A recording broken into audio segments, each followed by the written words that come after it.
gravity that makes it work. So the line flows through, or the sap flows through those lines and goes to a big collection tank, and there's several of them, because we have several different sugar bushes. And when those tanks are full enough, we go collect them, we bring them back here, and we pump all the sap into a 1,000-gallon holding tank, 1,200 gallons total, up bath. We average about 1,000 gallons in it. So when we have enough sap to start this rig, and it's a bigger rig, so it needs, we need at least probably 700, 800 gallons to get this thing to where we can go long enough to make some syrup. We start it up. It's a completely wood-fired evaporator. We use popple mainly for our fuel source. Popple, the reason we do popple is because it burns fast, it burns very hot. It's got the highest BTU of any wood, so that's why we use it. So we turn the valves on back there, and the sap starts to flow through this tube into a series of copper tubes, just like this one right here.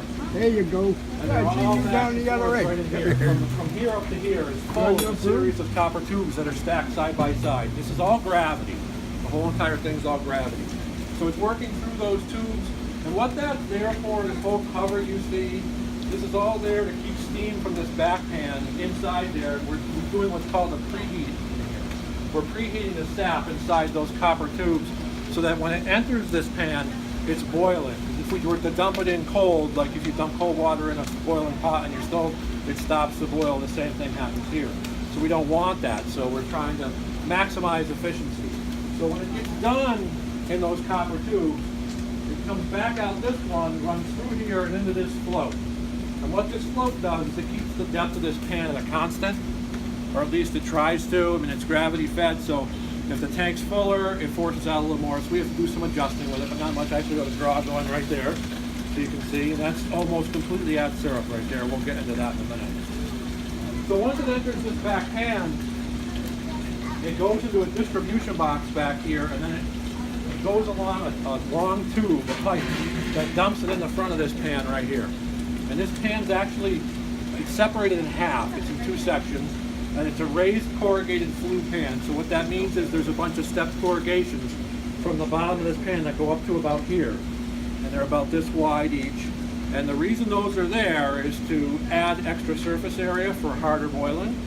Because a flat pan only boils so hard, but if you add all those steps in, you boil even more and even harder. So a lot of the work's done actually back here. So it enters from here and it goes back this way, over to the other side, and then forward to this pan. When it gets to this pan, this is a flat bottom pan, and it has 6 flues in it, and at the edge of each flue, there's dividers. At the edge of those dividers, down toward the bottom, there's cuts that the sap flows through from one to another. So it's keeping it segregated as it goes, it's working its process, removing water as we go. The closer we get to here, the closer we are to syrup.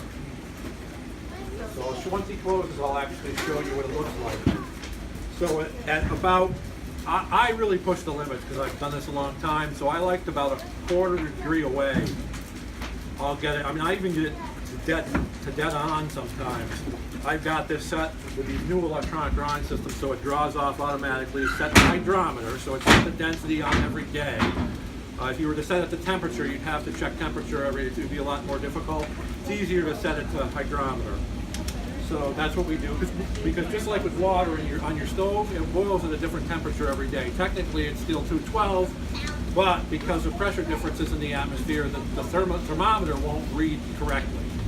So that's why we use hydrometer.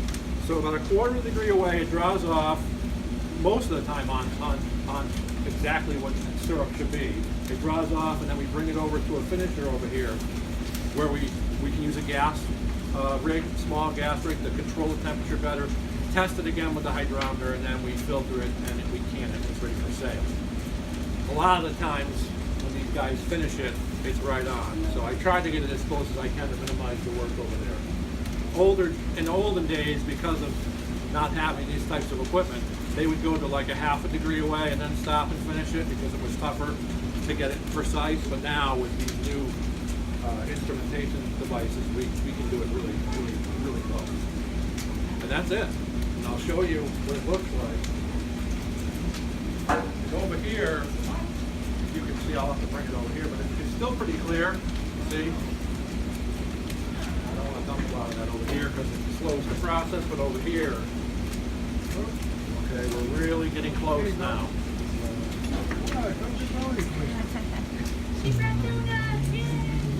Any questions?